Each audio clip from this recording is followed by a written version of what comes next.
I've been at a conference all day and sitting in a class for 10 hours, and I am wasted. It is the end of the day, even though it's still light out. It's almost 8 p.m. I haven't had dinner yet, and I am tired.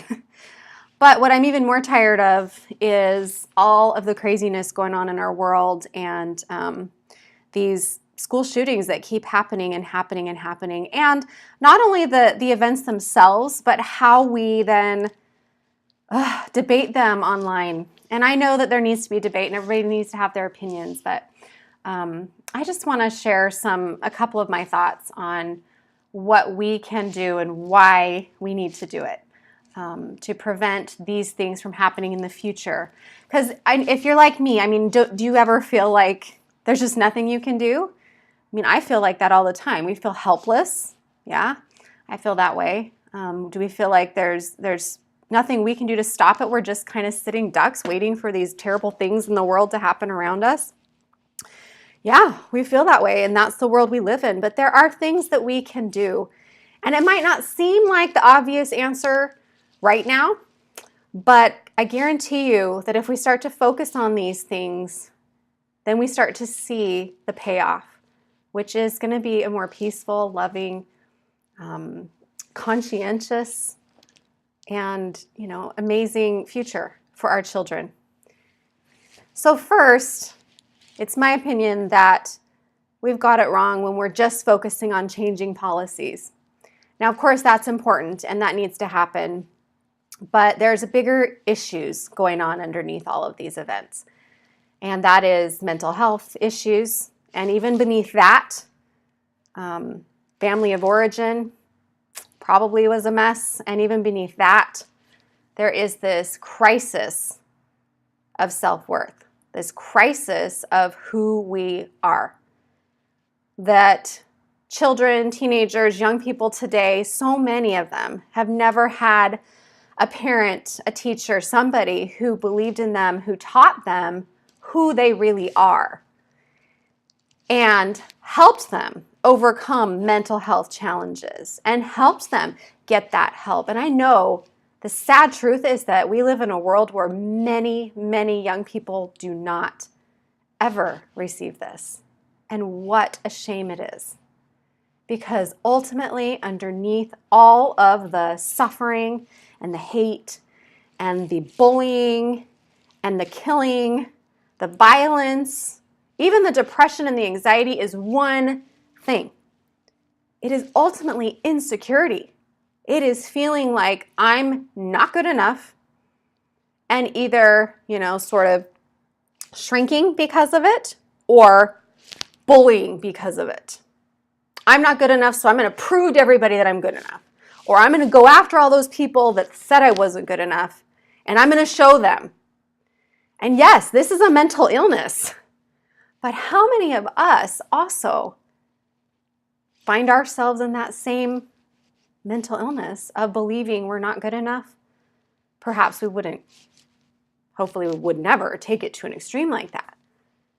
But there's so much we can do, especially us as parents.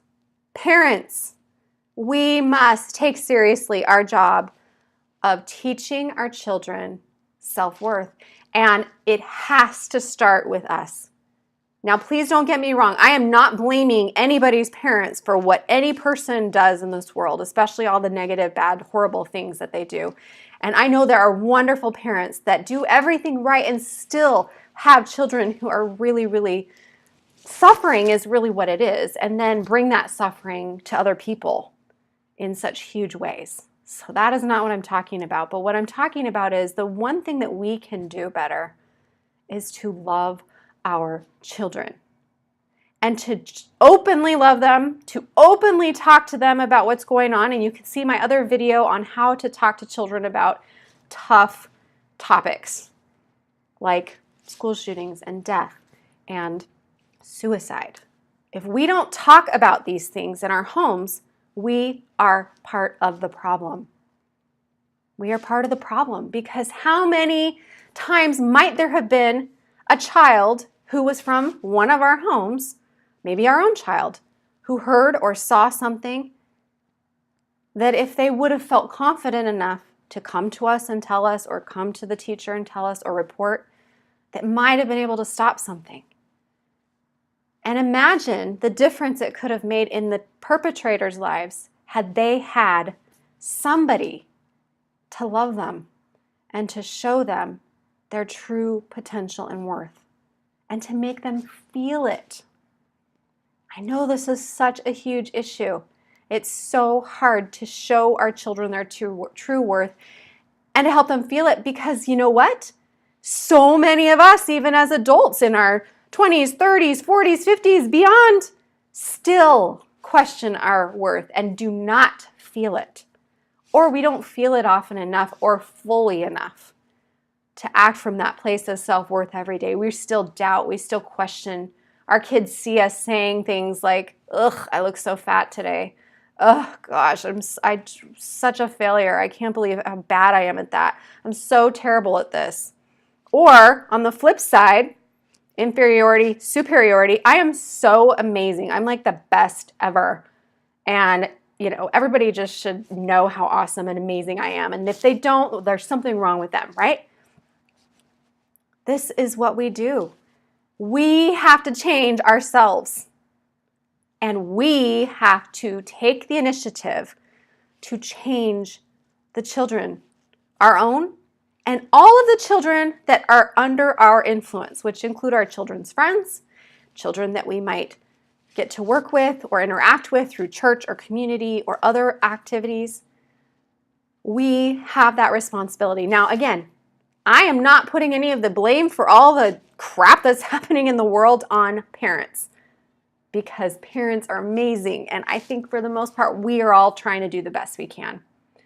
I just want us to think a little bit deeper about what we might do to ensure that the children under our watch, and even if you're not a parent, you're still someone who can parent and mother and love children and show them their work. I mean, teachers and church leaders and community leaders, coaches. You have such an opportunity here. And it has to start in the homes and in the schools and in the communities that we live in order to find those 1 or 2 or 3 in this world that are on that path to doing something horrible, that are on that path of severe mental illness, and no one is seeing it or helping because no one wants to talk about it, that are on that path to taking their own life because they don't see or feel how incredible they are or that they could be. I've lost a sister to suicide. I've lost a best friend to suicide who couldn't see how incredible she was, even though everybody else saw it and knew it, right? We must take this crisis of self-worth seriously and start to learn the tools of how to build self-worth. You can start by going to my website, drchristinahibbert.com, and look up the Pyramid of Self-Worth. It's a free several series videos, tools to get you started. And I'm going to be doing some more videos on how to do this, how to build this self-worth. Because to me, again, like I said, I'm tired of all the horrible stuff going on in the world, and then all of the chitter chatter back and forth about whose fault it is and what needs to happen. Let's all take a little bit of responsibility today. Are you with me? Let's all take a little bit of responsibility today and say, I choose to be responsible for the children under my care, to make sure they know who they are and how incredible their potential is, and to make sure that they can feel that from me. If from nobody else, they will feel that from me. That's my challenge. I hope everybody out there will take the challenge and start tonight with your own children or one child that you know. And you know what? Actually, back up. Take the challenge and start with yourself. Because again, if we don't have it, we can't model it for our children and the children in our lives. And we certainly can't give it if we don't first have it. That's the power of self-worth. Let's overcome this crisis together. Are you with me? Visit drchristinahibbert.com and subscribe in order to continue this journey with me so you don't miss a thing, because I need all the help I can get. We need all the help we can get, and together we are so much stronger. Till next time, everybody, stay safe, be honest, be yourself, because you are incredible.